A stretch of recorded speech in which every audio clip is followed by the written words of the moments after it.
ಇವತ್ತಿನ ವಿಡಿಯೋದಲ್ಲಿ ನಾನು ಬಟಾಣಿಯ ತಿಳಿಸಾರು ರೆಸಿಪಿಯನ್ನು ಮಾಡ್ತಾ ಇದ್ದೀನಿ. ಈ ಚಳಿಗಾಲದಲ್ಲಿ ಬಿಸಿ ಬಿಸಿ ಅನ್ನದ ಜೊತೆ ಈ ಥರ ಸಾಂಬಾರು ಮಾಡಿಕೊಂಡು ತಿನ್ಕೊಂಡ್ರೆ ತುಂಬಾ ಟೇಸ್ಟಿಯಾಗಿರುತ್ತೆ ಮತ್ತು ಮಾಡೋದು ತುಂಬ ಸುಲಭ. ಹಾಯ್ ನಮಸ್ಕಾರ ಎಲ್ಲರಿಗೂ, ವೆಲ್ಕಮ್ ಟು ಮೈ ಚಾನಲ್. ನನ್ನ ಚಾನಲನ್ನು ಯಾರು ಹೊಸದಾಗಿ ನೋಡ್ತಾ ಇದ್ದೀರಾ ನನ್ನ ಚಾನಲನ್ನು ಪ್ಲೀಸ್ ಸಬ್ಸ್ಕ್ರೈಬ್ ಮಾಡ್ಕೊಳ್ಳಿ, ಬೆಲ್ ಐಕನನ್ನು ಪ್ರೆಸ್ ಮಾಡ್ಕೊಳ್ಳಿ. ಈಗ ಕುಕ್ಕರ್ನಲ್ಲಿ ನಾನು 2 ಕಪ್ಪಷ್ಟು ಹಸಿ ಬಟಾಣಿಯನ್ನು ಹಾಕೋತಾ ಇದ್ದೀನಿ. 1 ಈರುಳ್ಳಿಯನ್ನು ಕಟ್ ಮಾಡಿ ಹಾಕ್ಕೊಂಡಿದ್ದೀನಿ, 1 ಟೊಮ್ಯಾಟೊ ಹಣ್ಣು, 2 ಹಸಿಮೆಣಸಿನ್ಕಾಯನ್ನು ಹಾಕ್ಕೊಂಡಿದ್ದೀನಿ, ಸ್ವಲ್ಪ ಇಲ್ಲಿ ನಾನು ಬೆಳ್ಳುಳ್ಳಿಯನ್ನು ಹಾಕ್ಕೊಂಡಿದ್ದೀನಿ, ರುಚಿಗೆ ತಕ್ಕಷ್ಟು ಉಪ್ಪನ್ನು ಹಾಕ್ಕೊಳ್ಳಿ, ಜೀರಿಗೆಯನ್ನು ಹಾಕ್ಕೊಳ್ಳಿ 1 ಟೇಬಲ್ ಸ್ಪೂನ್ ಅಷ್ಟು, 1.5 ಕಪ್ಪಷ್ಟು ನೀರನ್ನು ಹಾಕ್ಕೊಂಡಿದ್ದೀನಿ. ಕುಕ್ಕರ್ ಮುಚ್ಚಿ 1 ವಿಸಿಲ್ ಬರೋವರೆಗೂ ನಾವು ಈ ಬಟಾಣಿಯನ್ನು ಬೇಯಿಸ್ಕೊಳ್ಬೇಕು. 1 ವಿಸಿಲಲ್ಲಿ ತುಂಬ ಸರಿಯಾಗಿ ಬೆಂದ್ಬಿಡುತ್ತೆ ಈ ಹಸಿ ಬಟಾಣಿ. ನೋಡಿ ಈಗ ಬೆಂದ್ಬಿಟ್ಟಿದೆ. ಈ ಥರ ಸರಿಯಾಗಿ ಬಟಾಣಿ ಬೆಂದ್ಬಿಡಬೇಕು. ಆಮೇಲೆ ಒಂದು ಮ್ಯಾಶರ್ಲಿಂತ ಈ ಥರ ಸ್ವಲ್ಪ ಮ್ಯಾಶ್ ಮಾಡ್ಕೊಳ್ಳಿ. ಈ ಥರ ಮ್ಯಾಶ್ ಮಾಡ್ಕೊಂಡಿದ್ದೀನಿ. ಈಗ ನಾವು ಇದಕ್ಕೆ ಒಗ್ಗರಣೆಯನ್ನು ಹಾಕ್ಕೊಳ್ಬೇಕು.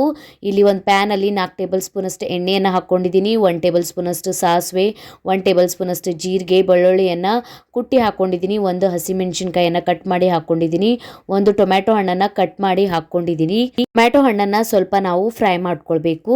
ಟೊಮ್ಯಾಟೊ ಹಣ್ಣು ಸ್ವಲ್ಪ ಮೆತ್ತಗಾಗಿದ್ಮೇಲೆ ಅರ್ಧ ಟೇಬಲ್ ಸ್ಪೂನಷ್ಟು ಅರಿಶಿಣದ ಪುಡಿ, ಅರ್ಧ ಟೇಬಲ್ ಸ್ಪೂನಷ್ಟು ಖಾರದ ಪುಡಿಯನ್ನು ಹಾಕ್ಕೊಂಡಿದ್ದೀನಿ. ಇದನ್ನು ನಾವು ಸರಿಯಾಗಿ ಈಗ ಮಿಕ್ಸ್ ಮಾಡ್ಕೊಳ್ಬೇಕು.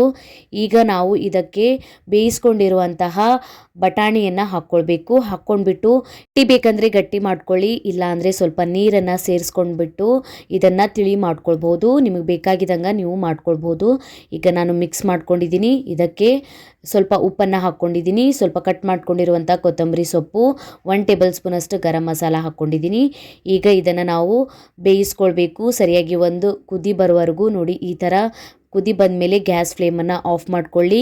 ಈಗ ನೋಡಿ ನಮ್ಮ ಬಟಾಣಿಯ ತಿಳಿಸಾರು ರೆಡಿಯಾಗಿದೆ. ಈ ಚಳಿಗಾಲದಲ್ಲಿ ಫ್ರೆಶ್ ಆದಂಥ ಹಸಿ ಬಟಾಣಿಗಳು ಸಿಗುತ್ತೆ. ಈ ಥರ ಒಂದ್ಸಲಿ ಈ ಸಾಂಬಾರನ್ನು ಮಾಡಿ ನೋಡಿ. ಬಿಸಿ ಬಿಸಿ ಅನ್ನದ ಜೊತೆ ತಿನ್ಕೊಳ್ಳೋಕ್ಕೆ ತುಂಬಾ ಟೇಸ್ಟಿಯಾಗಿರುತ್ತೆ. ಒಂದ್ಸಲಿ ನೀವು ಟ್ರೈ ಮಾಡಿ. ಮಾಡೋದು ತುಂಬ ಸುಲಭ, ಕಡಿಮೆ ಸಾಮಾನ್ಲಿಂದ ಈ ಸಾಂಬಾರು ರೆಡಿ ಆಗುತ್ತೆ. ಟ್ರೈ ಮಾಡಿ ನೋಡಿ, ಕಮೆಂಟ್ ಒಳಗೆ ತಿಳಿಸಿ ವಿಡಿಯೋ ಹೇಗೆ ಅನ್ನಿಸ್ತಂತ. ವಿಡಿಯೋ ಇಷ್ಟ ಆಗಿತ್ತಂದ್ರೆ ಒಂದು ಲೈಕ್ ಮಾಡಿ, ಫ್ಯಾಮಿಲಿ ಮತ್ತು ಫ್ರೆಂಡ್ಸ್ ಜೊತೆ ಶೇರ್ ಮಾಡ್ಕೊಳ್ಳಿ.